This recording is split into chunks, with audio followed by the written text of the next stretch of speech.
ಷಡ್ಯಂತ್ರದ ಹಿಂದಿದ್ದವರನ್ನ ಪತ್ತೆ ಮಾಡಿಲ್ಲ. ಮುಂದಿನ ಒಂದು ವಾರ ವಿಧಾನಸಭಾ ಕ್ಷೇತ್ರದಲ್ಲಿ ಹೋರಾಟ ಮಾಡ್ತೀವಿ. ಬೆಂಗಳೂರಲ್ಲಿ ಬಿಜೆಪಿ ಅಧ್ಯಕ್ಷ ವಿಜಯೇಂದ್ರ ಹೇಳಿಕೆ ನೀಡಿದ್ದಾರೆ. 224 ಕ್ಷೇತ್ರಗಳಲ್ಲಿಯೂ ಹೋರಾಟಕ್ಕೆ ನಿರ್ಧಾರ ಮಾಡಿದ್ದು, ಧರ್ಮಸ್ಥಳದ ಅಪಪ್ರಚಾರದ ವಿರುದ್ಧ ಬಿಜೆಪಿ ಹೋರಾಟ ಮಾಡುತ್ತೆ. ನಾಳೆಯಿಂದ ಧರ್ಮದ ಉಳಿವಿಗಾಗಿ ಧರ್ಮ ಯುದ್ಧ ಅಂದಿದ್ದಾರೆ.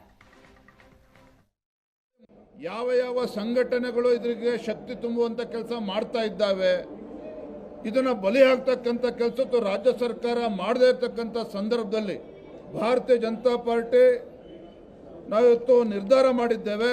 ರಾಜ್ಯದ ಎಲ್ಲ ವಿಧಾನಸಭಾ ಕ್ಷೇತ್ರಗಳಲ್ಲಿ ಮುಂದಿನ ಒಂದು ವಾರ ಎಲ್ಲ ವಿಧಾನಸಭಾ ಕ್ಷೇತ್ರಗಳಲ್ಲಿ ಈ ರಾಜ್ಯ ಸರ್ಕಾರದ ಧೋರಣೆಯ ವಿರುದ್ಧ ಹೋರಾಟವನ್ನು ಮಾಡಬೇಕು, ಪ್ರತಿಭಟನೆಯನ್ನು ಮಾಡಬೇಕು. ನಮ್ಮ ಬೇಡಿಕೆ ಯಾವ ಷಡ್ಯಂತ್ರಗಳಿದ್ದಾವೆ, ಕುತಂತ್ರಗಳಿದ್ದಾರೆ, ಇದನ್ನ ಬಲಿ ಹಾಕ್ತಕ್ಕಂಥ ಕೆಲಸ ರಾಜ್ಯ ಸರ್ಕಾರ ಮಾಡಬೇಕು.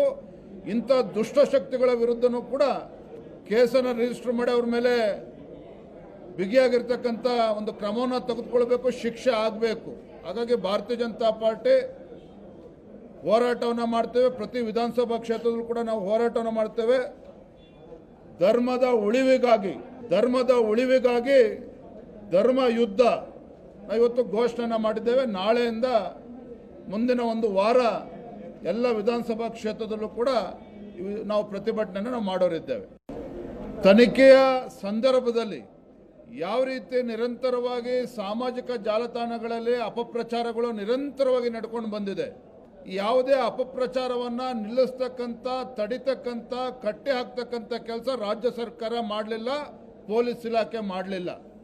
ರಾಜ್ಯ ಸರ್ಕಾರ ಅಥವಾ ಪೊಲೀಸ್ ಇಲಾಖೆಗೆ ಬೇರೆ ಬೇರೆ ಸಂದರ್ಭದಲ್ಲಿ 24 ಗಂಟೆಯಲ್ಲಿ FIR ಅನ್ನು ರಿಜಿಸ್ಟರ್ ಮಾಡ್ತಕ್ಕಂಥ ಕೆಲಸ ಮಾಡ್ತಾರೆ.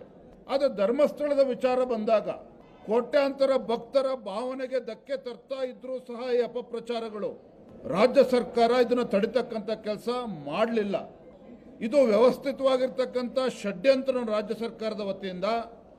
ಈ ಅಪಪ್ರಚಾರಗಳನ್ನು ತಡಿಬೇಕು ಅಂತಕ್ಕಂಥ ಇಚ್ಛಾಶಕ್ತಿ ರಾಜ್ಯ ಸರ್ಕಾರಕ್ಕೆ ಇರಲಿಲ್ವೋ, ಅಥವಾ ರಾಜ್ಯ ಸರ್ಕಾರವೇ ಎಲ್ಲೊಂದು ಕಡೆ ಅಪಪ್ರಚಾರಕ್ಕೆ ಕುಮ್ಮಕ್ಕನ್ನು ಕೂಡ ನೀಡುತ್ತಾ ಇದೆಯೋ, ಇವೆಲ್ಲ ಗುಮಾನಿಗಳು ಇವತ್ತು ರಾಜ್ಯಾದ್ಯಂತ ಅಥವಾ ರಾಜ್ಯದ ಅಸಂಖ್ಯಾತ ಭಕ್ತರಲ್ಲಿ ಇವತ್ತು ಚರ್ಚೆ ಆಗ್ತಾ ಇದೆ. ಕಾನೂನಾತ್ಮಕವಾಗಿ ಏನೆಲ್ಲ ನಡೀತೆ ಅದರ ಪ್ರಕಾರ ನಡೀತಾ ಇರ್ತದೆ.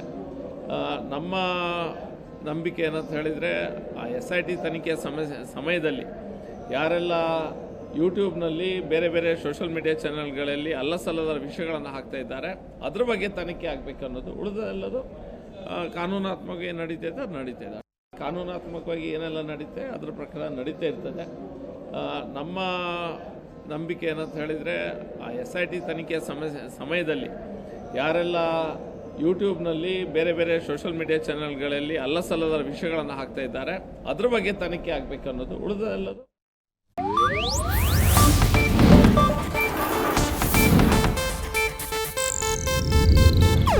ಇದು ಏಷ್ಯಾನೆಟ್ ನ್ಯೂಸ್ ನೆಟ್ವರ್ಕ್ ಪ್ರಸ್ತುತಿ.